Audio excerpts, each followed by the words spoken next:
There is a mass, there is a hemorrhage, there is a ischemia, there could be calcification, but the first word to be used is what is the density of that thing that you see on the image. Use words that refer to how dense the abnormality is in relation to a reference structure. Reference structure can include bone, grey matter, white matter, CSF, fat, or any air.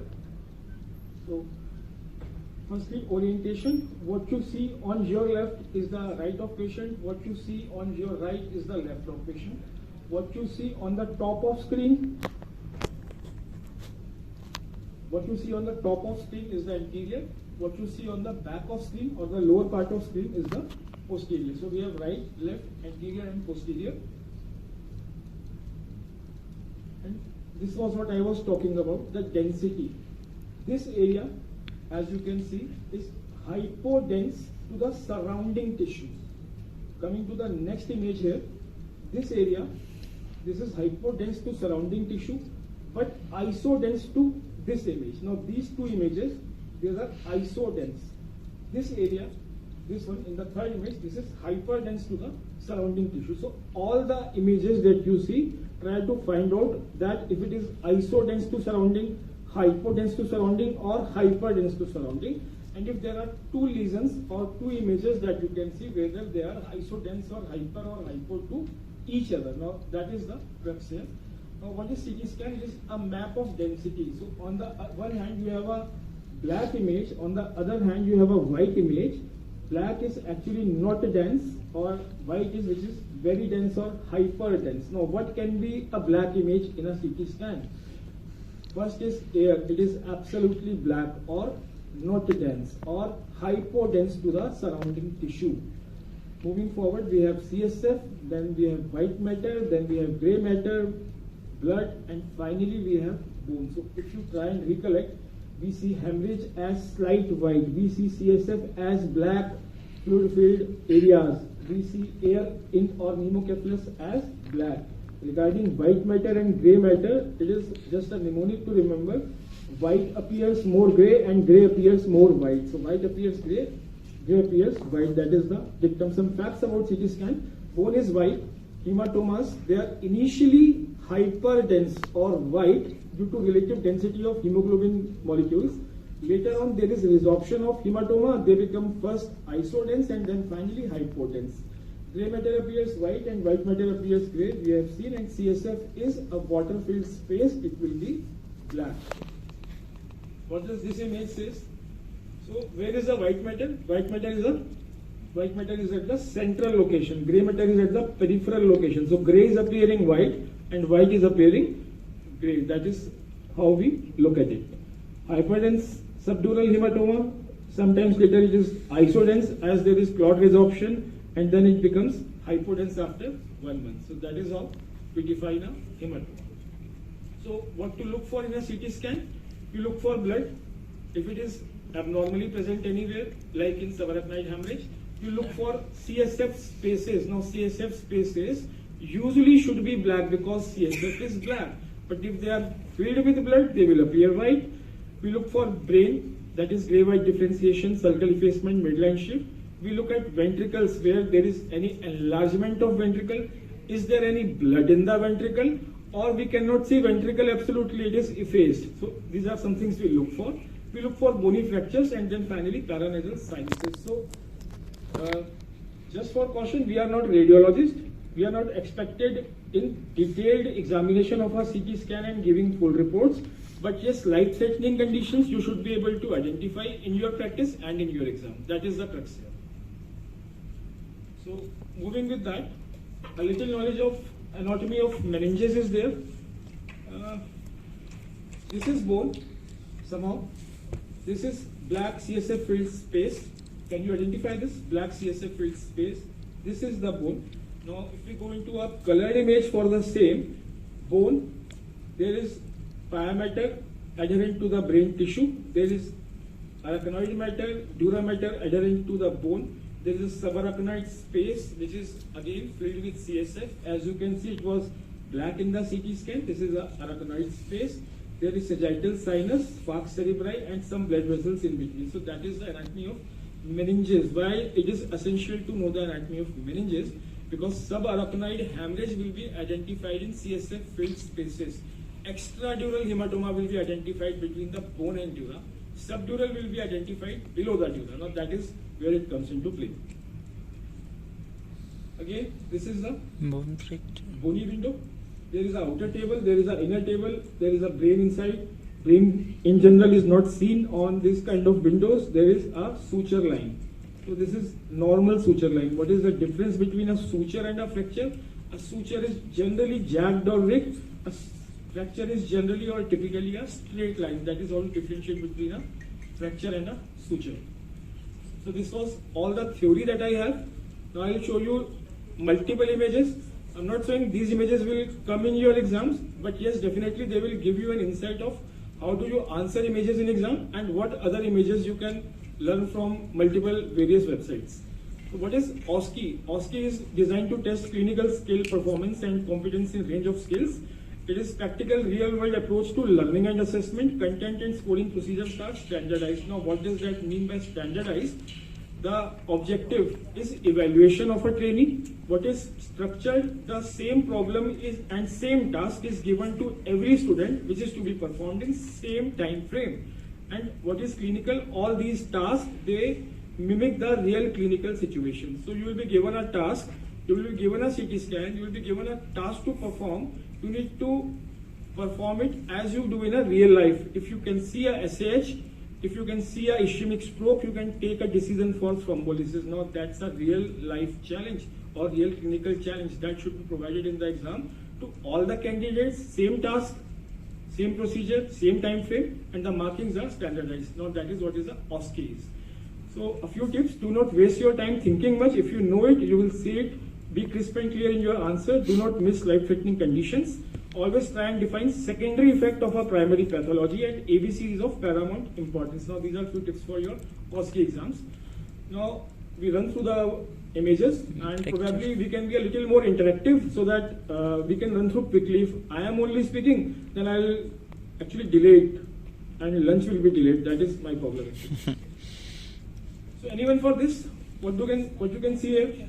Fracture. Because it is a Straight line. straight line. It is not a jagged line. So this is the 3D recon. This is the fracture of right occipital bone. So if you know the answers, we can run through quickly. If you don't know, we can discuss. What is happening here? There are three findings Midline. here. This is what window? Bone window and brain window? Yes, sir. Okay. Fine. What is there? This is? And what is this?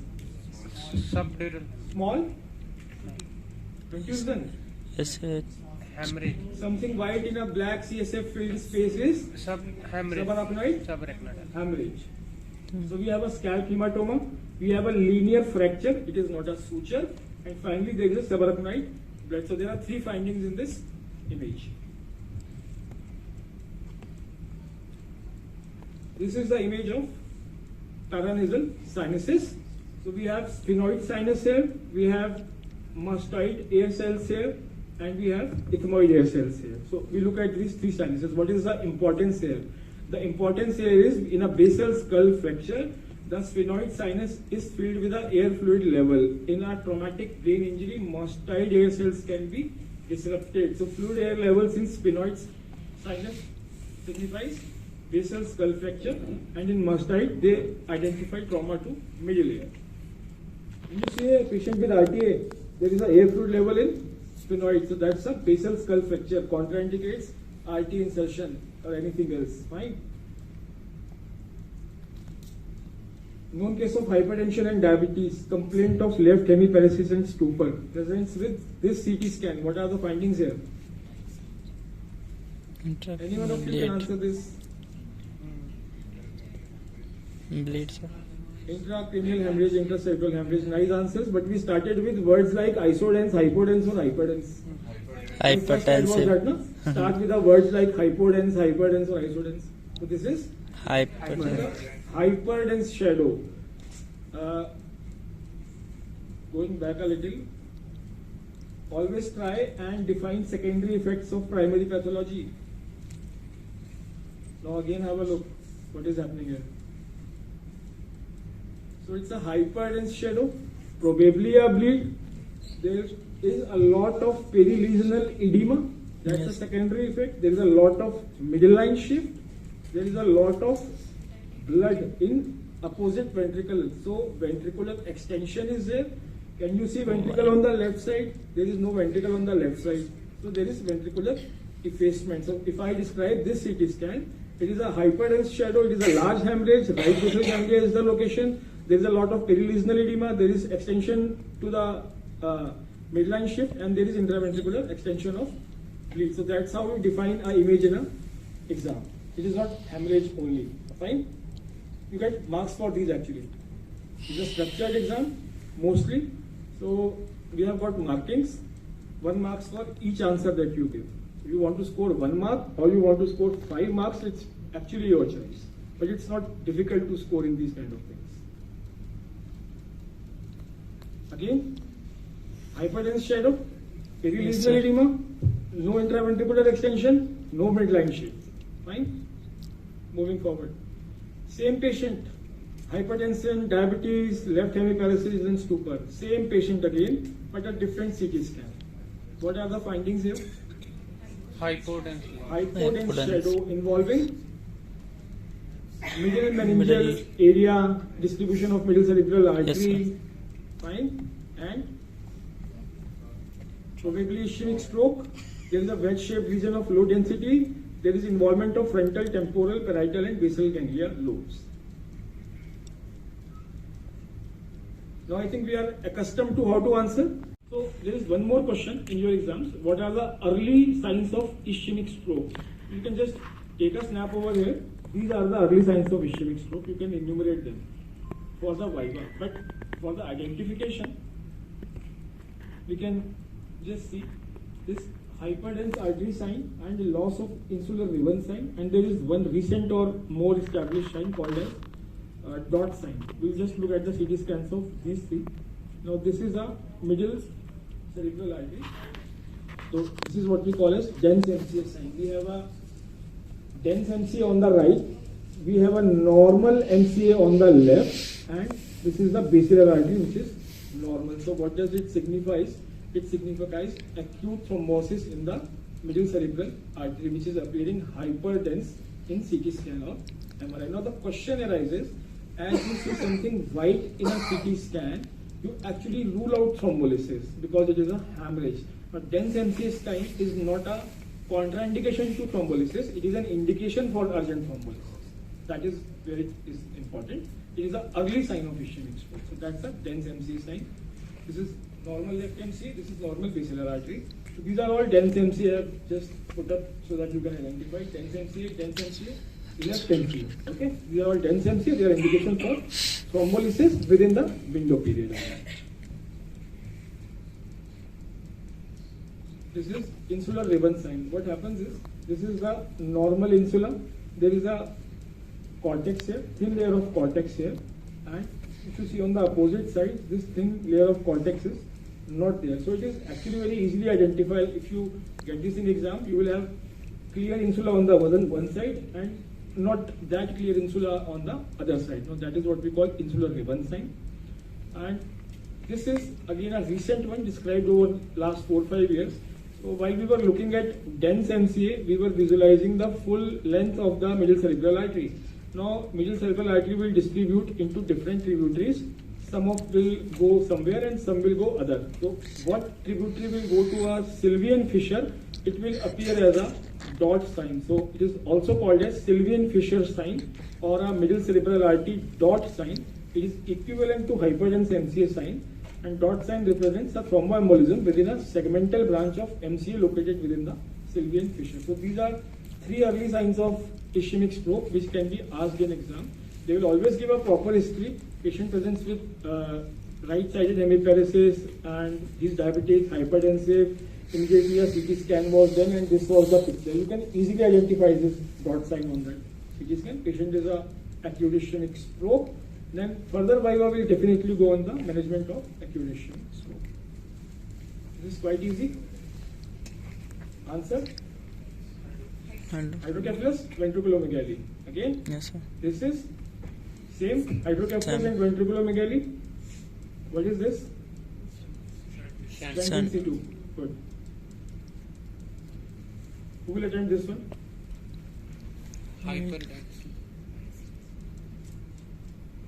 Hyperdense shadow. What is your DD here?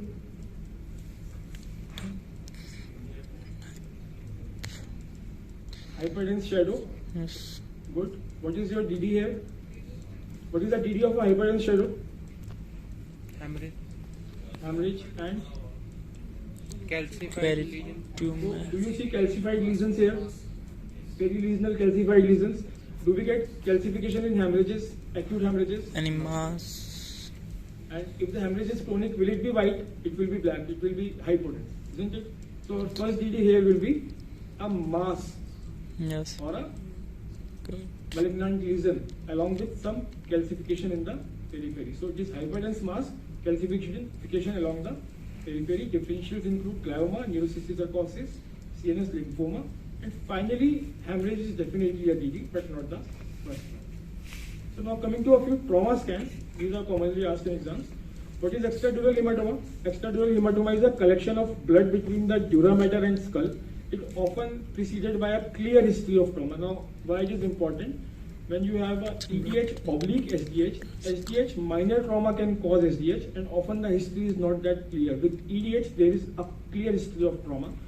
Look carefully for evidences of an associated fracture.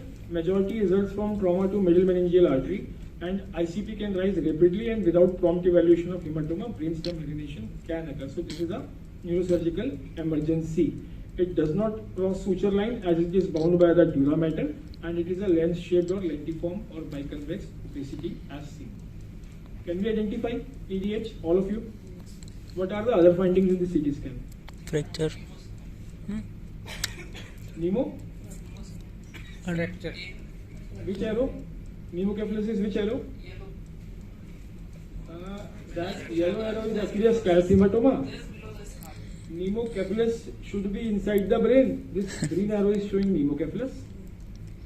This is a scalp hematoma, the yellow one. Yes, sir. So we have EDH with foci of here, green arrow. We have associated skull fracture here along with the scalp hematoma, Yes. the yellow one. I see. We have some mass effect. There is a midline shift. There is ventricular effacement on this side as well. It requires emergent neurosurgical intervention. So try and answer completely rather than telling it is an EDH. It is an EDH with midline shift, with mass effect, with ventricular effacement, with a skull fracture, with a scalp hematoma, with pneumocephalus. Now that is a proper and complete answer in your exams.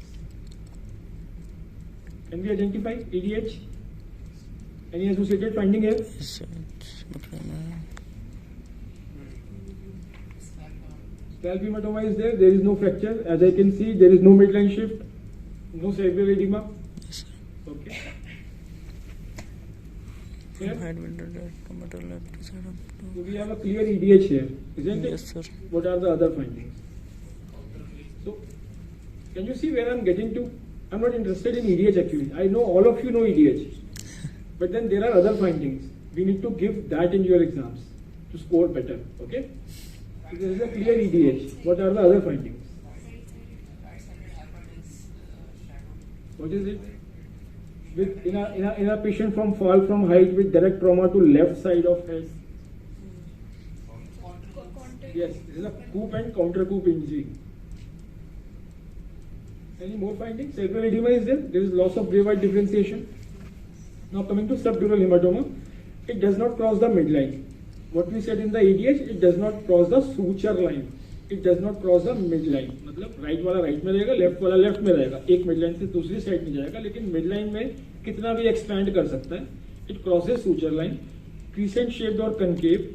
Fragile cerebral bridging veins are involved. What was the involvement in EDH? It was arterial bleed. This is a venous bleed.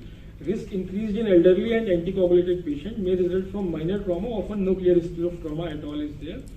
Can we identify SDH here?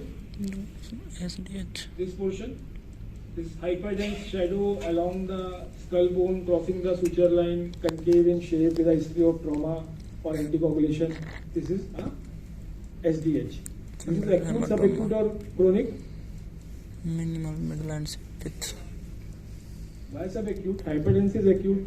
Isodense is subacute, hypodense is chronic. This is hyperdense or isodense to surrounding tissue. But But hyperdense to surrounding tissue is Acute. acute. This patient is on long-term anticoagulation for acute fibrillation. Can you see something here? yes, sir. What is this? Subdural hematoma, large crescent-shaped collection seen over the left side of brain. Now, one more finding here. Can you see gyra and sulci there? This side. Now, this is very normal. There is effacement of sulci over this hematoma. So there is some mass effect with effacement of gyra and sulci.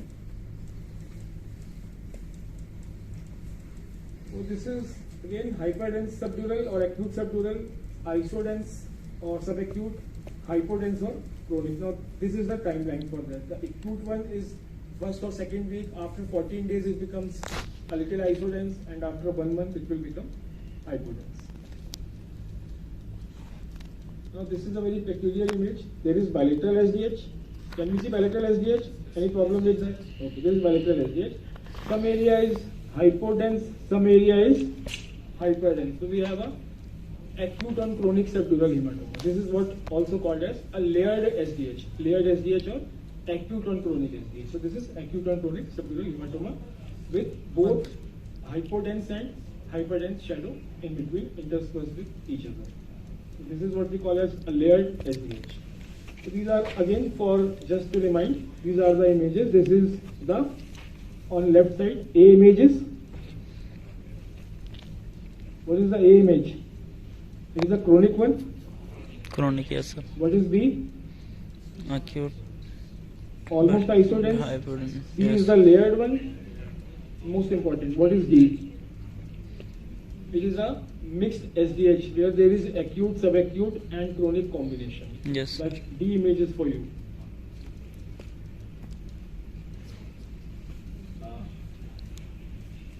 Now coming to this scan, this is a scan from a patient with a RTA.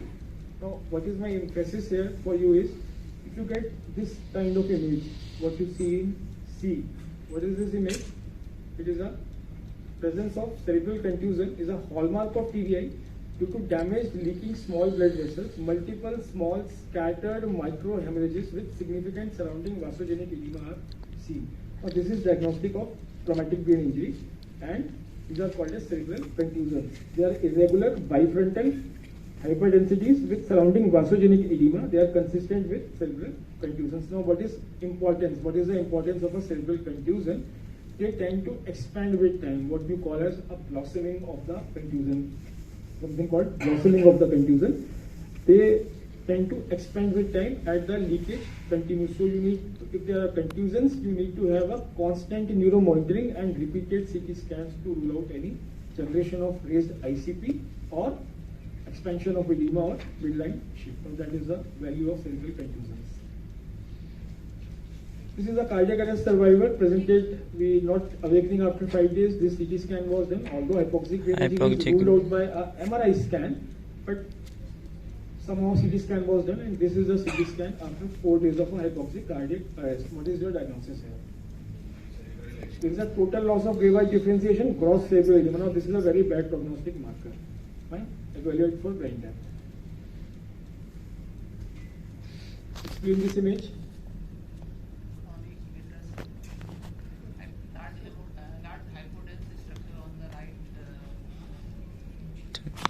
Agreed. Agreed. With ventricular effacement. Very good. Chronic hemorrhage. So this is a non-contrast image. Hypodense shadow, midline shift is there, mass effect is there.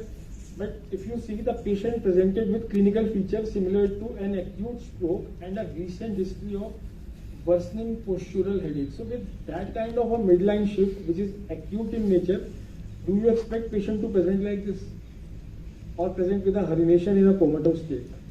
If that midline shift is an acute event. Now that midline shift is not an acute event. That is why patient is having symptoms for some time and now presented with a seizure-like picture. Right? So what we do, we get a contrast study scan done for this patient, and the image comes out to be something like this. So there is a ring enhancement of a lesion. Enhancement. Yes, So sir. this is a ring enhancement of a lesion. There is some necrosis inside and some perilesional edema outside with a midline shift and ventricular effacement. Now this is a little tougher one, but again, just to emphasize that history is very important. This cannot be said as an acute ischemic stroke. A patient with acute ischemic stroke will not present with that midline shift with these kind of symptoms which are having postural hypotension for some time. So that kind of midline shift can only be present with these kind of symptoms when it is a chronic phenomena, when symptoms have developed very slowly, the brain has not herniated. So this was actually a glioma with ring enhancement of lesion with central low density due to necrosis and surrounding low density due to edema. Now, this is a patient with known case of CA lung presented with altered sensation, Mets. CT scan done. There were ring enhancing lesions. So these are clearly a metastatic lesions. Patient Yes, with CA sir. lung presented with metastasis, new onset metastasis. He got altered sensorium. There is some perilesional edema as well. So we start on anti-edema measures. We improve the sensorium. Now that is what is the clinical course of the patient. But Only, what is yes. important here is what is the GD of a ring enhancing lesion in the brain. You can take a snapshot for that. Maybe Now, it's these kind of questions, they will never be a straightforward questions in your exam, right? They can give you a HIV patient on antiretroviral therapy with a CD4 count of say 120, presented with altered sensorium. Now CT scan was done. So what is your answer for that? Now what do you expect at a CD4 count of 80? Toxoplasmosis, cryptococcosis. So probably you can look for those things. So they will not be a straightforward question. A patient having history of COX, had ATT for 6 months, now presented with neurological worsening, you can look for tuberculosis. So it's mostly there in the history, but GD stands here only. Now this is a very common question and probably the easiest of all. What is the diagnosis? This is a spot diagnosis. What is the immediate management? And what are the expected complications in ICU? Severe headache, what is the diagnosis? Subhemorrhage with When you intraventricular look for expansion. severe headache, worst headache of my life in your critical care exams, you think only of SAH first and other things second. Second thing can be meningitis, Migraine. simple malaria or whatever, migraine. But first Migraine, thing is yes. SAH and mostly the Viva will 99% chance Viva will lead on SAH. So this is SAH, spot diagnosis. Immediate management before definitive treatment. What is the definitive treatment? Anti-seizure management will give. What is the immediate management before definitive treatment? Please be louder. What do you do to prevent rebleed? What is your priority before definitive management is done? You want to prevent rebleed, isn't it? BP management. So how do you prevent rebleed? BP management. So you do a immediate BP control so that there is no rebleed. You go for a definitive management and then you can escalate the BP further. What are the complications of SAH in ICU? These are the complications. Deep driving You just have to lead integrate this. sequence immediacy aponatremia, Delayed seizures, hydrocephalus, cardiac delayed cerebral complications. ischemia, hyponatremia, seizures, cardiovascular complications and thromboembolism. Yes, sir. What is the location of SAH here? This is the SAH filling the basilar system. Okay. Interhemispheric, right sylvian, and finally the ventricles. These are the locations of SAH that you can find in your exam. Yes. Now coming to our last 5 minutes. What about MRI? Frankly speaking, no role in acute care settings where time-sensitive interventions are required. Not suitable for acutely unstable patients, contraindicated in those with AICD or pacemaker or implants, not asked routinely in critical care exams. So with that, I would like to just discuss 2 images with you for MRI. One with this history. This is a 28-year-old woman, gravida 2 para 2, presented to ED after 2 weeks of a cesarean section. She has been breastfeeding. She had gone a hysterectomy for placenta accreta. Now CT abdomen shows there was a abscess which was drained. She was started on antibiotics. She was doing fine in ICU or ward, whatever. At day 4 of admission in ED and 2.5 weeks after her cesarean section and hysterectomy were done.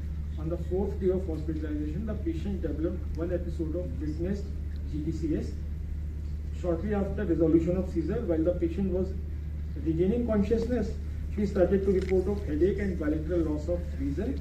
She was found to have elevated BP and rest of vital signs were absolutely normal. Now this is one common history. So if we go to the Press syndrome, the posterior reversible encephalopathy syndrome, also called as reversible posterior leukoencephalopathy syndrome, is a neurotoxic state that occurs secondary to inability of language is very important. It is inability of posterior circulation to auto-regulate in response to acute changes in BP.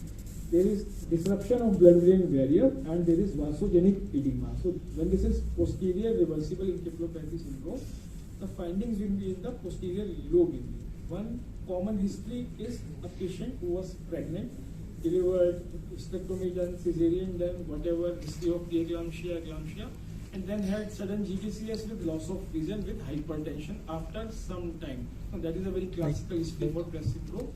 Other classical history that you can get in your exam is the patients with renal transplant undergoing calcineurin inhibitor therapy develop Press syndrome in about 4 to 8% of cases. Now these two are one of the commonest causes of Press syndrome. So if you get a patient on renal transplant, on calcineurin inhibitors, having GTCS, loss of vision, MRI with posterior circulation findings, go for the answer Press syndrome beyond any doubt. So these are two classical histories that you can get in your exam.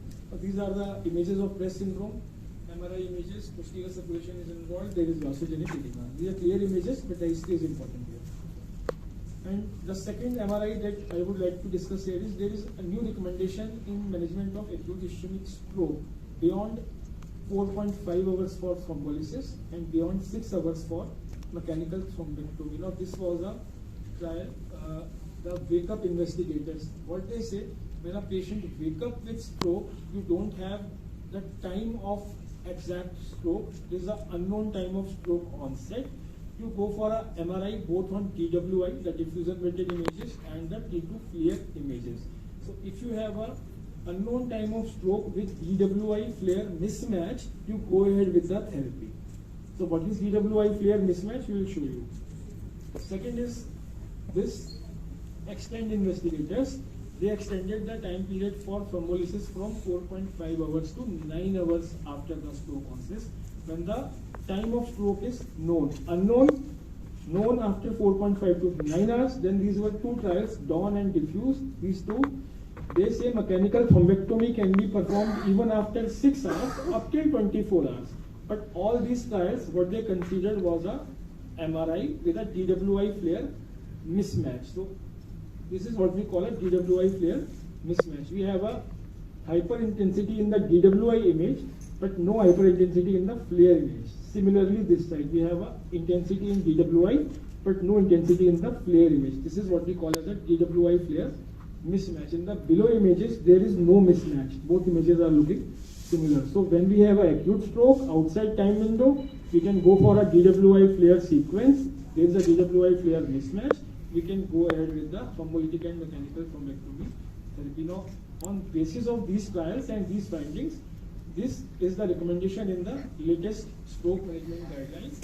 In patients with acute ischemic stroke who awake with stroke symptoms or have unclear time of onset more than 4.5 hours from last known well or at baseline state, MRI to identify diffusion positive, FLAIR negative lesions can be useful for selecting those who can benefit from IV replace administration within 4.5 hours of stroke symptom recognition. So that's a new recommendation based on MRI findings. This could be there in your exam. That is my perception actually. Thank you. Thank you for coming.